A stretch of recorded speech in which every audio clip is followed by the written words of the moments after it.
Hello everyone, welcome to my channel. आज हम इस वीडियो में स्टीरियोकेमिस्ट्री यूनिट से रिलेटेड एक इंपॉर्टेंट कॉन्सेप्ट रिलेटिव कॉन्फ़िगरेशंस के बारे में डिटेल में डिस्कस करेंगे।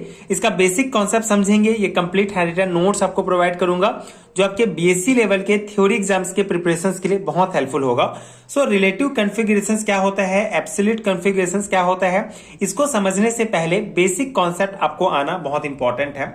सो किसी भी कंपाउंड के ऑप्टिकल आइसोमेरिज्म को पूर्ण रूप से व्यक्त करने के लिए उसके रोटेशन की दिशा एंड कॉन्फ़िगरेशंस प्रकट करना बहुत इंपॉर्टेंट है। ठीक है, बहुत आवश्यक है। ये हमने पिछले वीडियो में डिस्कस किया था, ऑप्टिकल आइसोमेरिज्म क्या होता है। अगर आपने वीडियो नहीं देखा है तो नीचे आपको प्लेलिस्ट का लिंक मिलेगा, आप चेक कर सकते हैं। सो किसी भी कंपाउंड के ऑप्टिकल आइसोमेरिज्म को पूर्ण रूप से व्यक्त करने के लिए रोटेशन की दिशा जो हमने डिस्कस किया था कि अगर लेफ्ट साइड रोटेट करता है तो उसे लेवो रोटेटरी एंड राइट साइड अगर रोटेट करता है तो उसे डेक्स्ट्रो रोटेटरी कहा जाता है। ये कॉन्सेप्ट हमने पिछले वीडियो में समझा था, तो आप वीडियो देख के जो है इस कॉन्सेप्ट को समझ सकते हैं।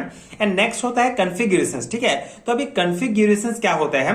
Basically configurations means arrangement of items or group around the asymmetric centre. ठीक है, सो किसी भी कंपाउंड के ऑप्टिकल आइसोमेरिज्म का जो सेकंड जो इंपॉर्टेंट शर्त है कि उसका कॉन्फ़िगरेशंस प्रकट करना, ये बेसिकली हम इसका निर्धारण जो है दो विधि का प्रयोग करके कर सकते हैं। एक तो relative configurations and absolute configurations. ठीक है, मेनली कॉन्फ़िगरेशंस टू टाइप के होते हैं, रिलेटिव एंड एब्सोल्यूट। ठीक है, तो आज हम इस वीडियो में रिलेटिव कॉन्फ़िगरेशंस के बारे में समझेंगे।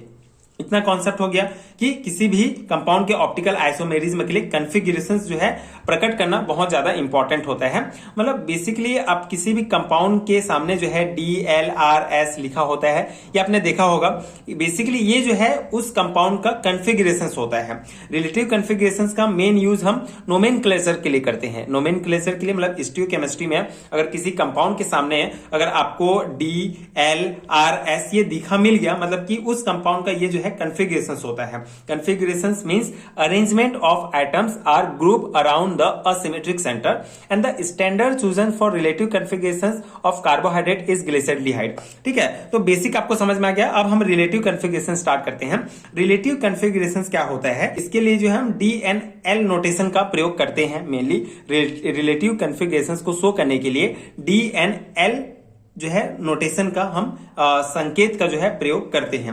अब इसमें क्या होता है, रिलेटिव कॉन्फ़िगरेशंस में मेन कॉन्सेप्ट है कि हम किसी भी कंपाउंड के सामने DNL को शो करने के लिए, रिलेटिव कॉन्फ़िगरेशंस को दर्शाने के लिए हम जो है एक रेफरेंस कॉन्फ़िगरेशंस का यूज करते हैं। ठीक है, रिलेटिव कॉन्फ़िगरेशंस में हम एक रेफरेंस कॉन्फ़िगरेशंस का यूज करते हैं, फिर उससे जो है बाकी जितने भी कंपाउंड है उसका हम कॉन्फ़िगरेशंस निकालते हैं। तो ये मेन कॉन्सेप्ट है। रिलेटिव कॉन्फ़िगरेशंस में हम एक रेफरेंस कॉन्फ़िगरेशंस का यूज करते हैं। जैसे यहां पे the standard chosen for relative configurations of carbohydrate is glyceraldehyde।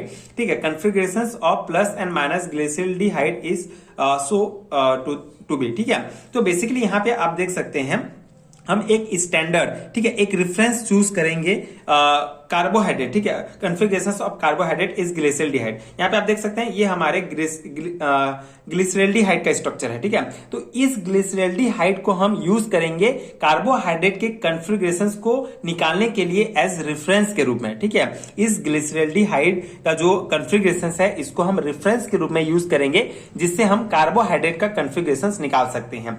जैसे कि ये जो है डी जो है डी ग्लिसरल्डिहाइड है, इसे पॉजिटिव भी प्लस चिन्ह के द्वारा शो किया जाता है, एंड ये जो है नेगेटिव चिन्ह के द्वारा मतलब कि L ग्लिसरल्डिहाइड होता है। ठीक है, so first rotate the plane polarised light to the right and it term as dextro or positive, while second rotate the left and is term as levo. ठीक है, तो सिंपल सा कॉन्सेप्ट है। जो पहला है हमारा, ये जो है प्लेन पोलराइज लाइट को जो है क्या करेगा, राइट साइड रोटेट कर देता है, इसीलिए इसे क्या कहते हैं, डेक्स्ट्रो फॉर्म कहा जाता है।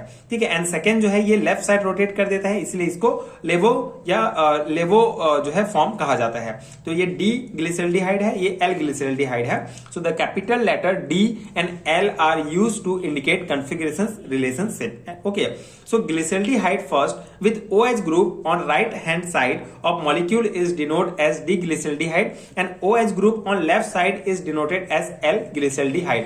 अब यहाँ पे मेन कॉन्सेप्ट आपको क्या समझना होगा, ये OH ग्रुप। ठीक है, यहाँ पे आप ये ट्रिक समझ सकते हैं, OH ग्रुप को आप ले सकते हैं।